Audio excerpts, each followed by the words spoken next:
चलिए अब आगे बढ़ते हैं और आज आए जीडीपी नंबर्स पर चर्चा करते हैं। शुक्रवार को सितंबर तिमाही के जीडीपी आंकड़े आ गए। भारत की आर्थिक विकास दर दूसरी तिमाही में 8.2% के पार निकल गई। 8.2% पर रही, 8% के पार निकल गई, सारे अनुमानों को पछाड़ दिया। ये जो आर्थिक विकास दर 8.2% पर पहुंची है, इसमें सबसे ज्यादा जो योगदान रहा वो मैन्युफैक्चरिंग का और सर्विस सेक्टर का रहा। लेकिन तीसरे इंजन जिसको हम कृषि के रूप में जानते हैं, वहां पर ग्रोथ कुछ कमजोर पड़ी है। लास्ट ईयर सेकंड क्वार्टर में 4.1% की जो जीडीपी ग्रोथ थी एग्रीकल्चर की, वो घटकर 3.5% आ गई है। सर, सबसे पहले तो जीडीपी के जो बड़े आंकड़े हैं, हेडलाइंस हैं, वो क्या बता रही हैं, क्या दिखा रही हैं?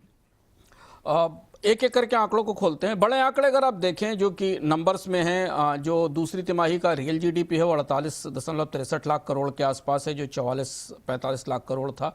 8.2% की बढ़ोतरी यहाँ है। नॉमिनल जीडीपी 85 लाख करोड़ पे है, जो पिछले तिमाही में 78 लाख करोड़ था। जो एग्रीकल्चर सेक्टर को समझ में सबसे महत्वपूर्ण बात है, और यही इस जीडीपी के आंकड़े में बहुत सारी ऐसी चीजें जो हम आपको खोलकर बताने की कोशिश करेंगे, जिससे आपको 8.2% की ग्रोथ को समझने में मदद मिलेगी और कहां इसमें बड़ी डिस्क्रिपेंसीज हैं जो दिखती हैं। जैसे एग्रीकल्चर सेक्टर को लें, एग्रीकल्चर सेक्टर की ग्रोथ स्लो हो गई, 4.1% से 3.5% आ गई। जब अनइवन मानसून था, लोअर क्रॉप प्राइसेस थे, लेकिन अगर आप सरकार के ताजे अनुमान देखें तो उनमें रिकॉर्ड अनाज उत्पादन दिखाई दे रहा है। तो यह आंकड़ा डिस्क्रिपेंसी शो करता है कि रिकॉर्ड अनाज उत्पादन है पर एग्रीकल्चर की ग्रोथ रेट पिछले साल से कम दिखाई दे रही है, और यह सबसे वीकेस्ट लिंक है। और खास तौर पर ग्रोथ कम होने के बाद अगर डिफ्लेशन की परिस्थिति बनती है तो ग्रामीण इलाकों में आने वाले दिनों में दबाव दिखाई दे सकता है। मैन्युफैक्चरिंग, जिसको सरप्राइज बताया गया, उसका आंकड़ा देखिए। मैन्युफैक्चरिंग का जो जीवीए है वो करीब करीब 9.1% बढ़ा, जो कि Q2 में 2.2% था। 7 गुनी बढ़ोतरी है, बहुत बड़ी बढ़ोतरी है। लेकिन इसे एक चुटकी नमक के साथ लीजिए, क्योंकि जब मैं इस आंकड़े को खोलकर पढ़ने की कोशिश कर रहा था शुभम, तो हमने जो हाई फ्रीक्वेंसी आंकड़े देखने की कोशिश की, जैसे लिस्टेड कंपनियों में EBITDA केवल 17% बढ़ा और सेल्स 7% बढ़ी। तो इसका मतलब है कि मार्जिन तो बढ़े पर वॉल्यूम में ग्रोथ नहीं आई। IIP मैन्युफैक्चरिंग केवल 5% के आसपास बढ़ी Q2 में, जो ये दिखाती है। और दूसरा ये कि इससे ये दिखता है कि ये आंकड़ा शायद जो वास्तविक परिस्थिति थी उत्पादन की, उसे कैच नहीं कर पाया, और इसमें एक डिस्क्रिपेंसी दिखती है। ये हो सकता है कि इन्वेंट्री का जो एक्यूमुलेशन हुआ है जीएसटी से कटने से पहले या उसके बाद में, वो इसमें रिफ्लेक्ट कर रहा हो, वास्तविक उत्पादन ना हो, क्योंकि बहुत सारे लोगों, व्यापारियों ने, ट्रेडर्स ने जो इन्वेंट्री बनाई थी, तैयार की थी, कंपनियों ने जो इन्वेंट्री बनाई थी, उसका असर इसमें दिखाई दे।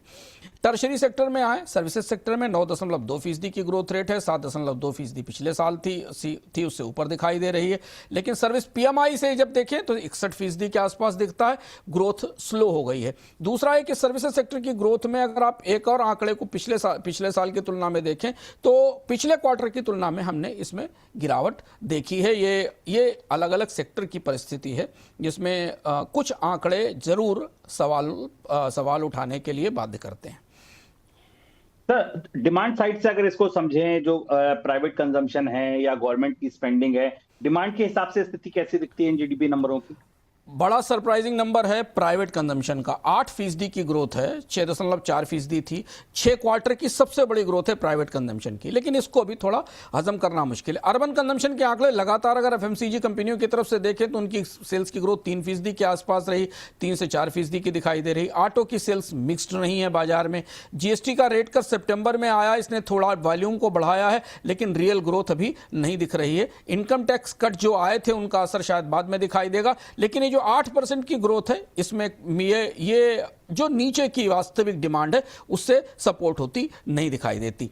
लेकिन हाँ, अगर बाकी इन्वेस्टमेंट को देखें तो सेंट्रल कैपेक्स में करीब 31% की बढ़ोतरी है, प्राइवेट कैपेक्स फिर से गिरा हुआ है। पर एक बड़ी दिलचस्प चीज इन आंकड़ों के भीतर मुझे दिखाई दी, जब मैं खोलने की कोशिश कर रहा था, कि सरकार का जो कंजम्पशन है वो कॉन्ट्रैक्ट हो गया है 2.7% के आसपास। और यह भी बड़ा समझना दिलचस्प है कि सरकार के कैपेक्स में बढ़ोतरी हो रही है, रेवेन्यू एक्सपेंडिचर में कमी हो रही है, और इसका असर हमें दूसरी छमाही में डिमांड कम होने के तौर पर दिखाई देगा। हाँ, यहां एक एक्सप्लेनेशन ये हो सकता है कि सरकार शायद पे कमीशन की तैयारी कर रही है उस वजह से, लेकिन कैपेक्स बढ़ना और रेवेन्यू एक्सपेंडिचर घटना अपने आप में एक असंगति है जो हमें इसमें दिखती है।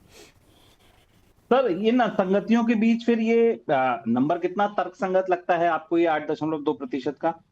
दो तीन आंकड़े महत्वपूर्ण हैं जो मुझे चौंका रहे हैं इस आंकड़े में। मैं जो सबसे पहली चीज जो मुझे समझ में आ रही है इसमें वो ये है कि जो रियल जीडीपी है वो नॉमिनल जीडीपी से ऊपर निकल गया। नॉमिनल जीडीपी महंगाई से मिलाकर जोड़ा जाता है।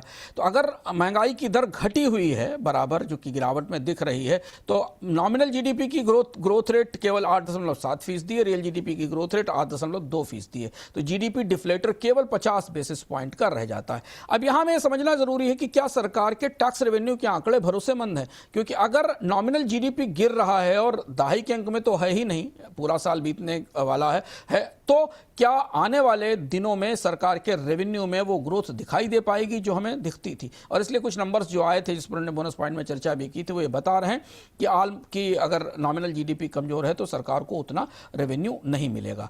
दूसरा सवाल कि दूसरी चीज जो मुझे हमें चौंका रही है वो 8% की जो प्राइवेट कंजम्पशन की ग्रोथ रेट है, ये सस्टेन होगी आने वाले दिनों में या ये केवल थोड़े समय के लिए आई है, ये हमें देखना होगा। और सबसे खास बात जो मुझे इन आंकड़ों को भीतर से पढ़ते हुए दिखाई दी, और उसमें मैं एनएसओ ने भी माना अपनी इस बात में कि इस एक आंकड़ा इसमें शुभम जो दिखता है वो ये है कि 1.62 लाख करोड़ रुपए की एक डिस्क्रिपेंसी है आंकड़ों में, सांख्यिकी डिस्क्रिपेंसी है, जो पिछले तिमाही में केवल 21,160 करोड़ रुपए की थी। और ये प्रोडक्शन साइड से और एक्सपेंडिचर साइज का जो डिफरेंस है, जिसको डिस्क्रिपेंसी कहते हैं जीडीपी की जबान में, ये बहुत बड़ा है। मतलब इसको आप एलिफेंट इन द रूम कह सकते हैं। ये शायद इसलिए आया है कि इन्वेंट्री बिल्टअप को ओवर एस्टिमेट किया गया जीडीपी में, और वहीं से 8.2% की ग्रोथ रेट आई है। जीएसटी कलेक्शन के डेटा को परफेक्टली कैच नहीं किया गया, जहां से ये आती है, और थोड़ा बेस ईयर का रिवीजन है। एनएसओ ने खुद भी यह बात वार्न की है कि वो इस आंकड़े में रिवीजन हो सकता है क्योंकि बेस ईयर को नए सिरे से इंट्रोड्यूस किया जाएगा। तो ये तो 1.62 लाख करोड़ रुपए का बदलाव है, क्योंकि निर्यात की स्थिति उतनी अच्छी नहीं है। वो जीडीपी की ग्रोथ को 8.2% के आसपास बढ़ाने की बड़ी वजह दिखाई देती है। मैन्युफैक्चरिंग और जो पर्सनल कंजम्पशन के नंबर हैं वो थोड़े ओवर स्टेटेड दिखते हैं, आगे चलकर इनमें डाउनवर्ड रिवीजन आ सकता है। और दूसरी तिमाही की जो अगली तिमाही की ग्रोथ है वो बेस इफेक्ट यहाँ खत्म हो जाएगा, तो उस ग्रोथ में मॉडरेशन आने के संकेत हैं। अगर इन आंकड़ों को आप पढ़ने की कोशिश करें तो 7%, 6.5-7% के आसपास रहेगी। लेकिन फिलहाल बाजार का मिजाज ठीक करने के लिए भारतीय अर्थव्यवस्था की विकास दर 8% से ऊपर है, कम से कम जो अभी आंकड़े हमारे सामने खुले दिखते हैं वो यही बताते हैं। बिल्कुल। अब 8% से ऊपर की जीडीपी ग्रोथ पर बाजार कैसे रिएक्ट करता है, ये आप मंडे को देखिएगा। ये मार्केट इस नंबर को कैसे पढ़ता है वो आपको बाजार के मूवमेंट से पता चल जाएगा। इसके बाद आरबीआई की पॉलिसी दूसरा बड़ा ट्रिगर होगी, जहां पर 4 बेसिस पॉइंट की कटौती की अब पूरी उम्मीद बनती दिख रही है। ये था फिलहाल हमारे बोनस पॉइंट में। अगर आप सर कुछ आप और जोड़ना चाहते हैं अपनी बात में?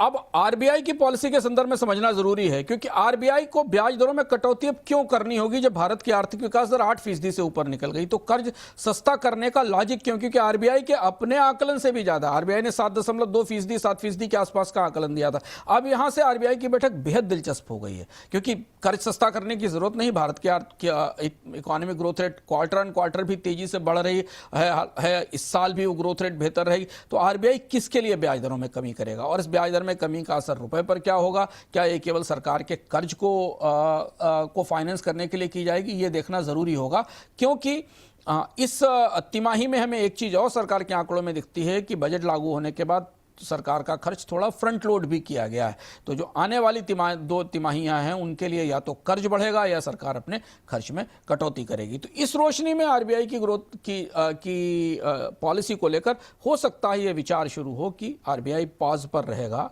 यथास्थिति बरकरार रखने की कोशिश करेगा, और हो सकता है अगली बैठक तक इंतजार करे।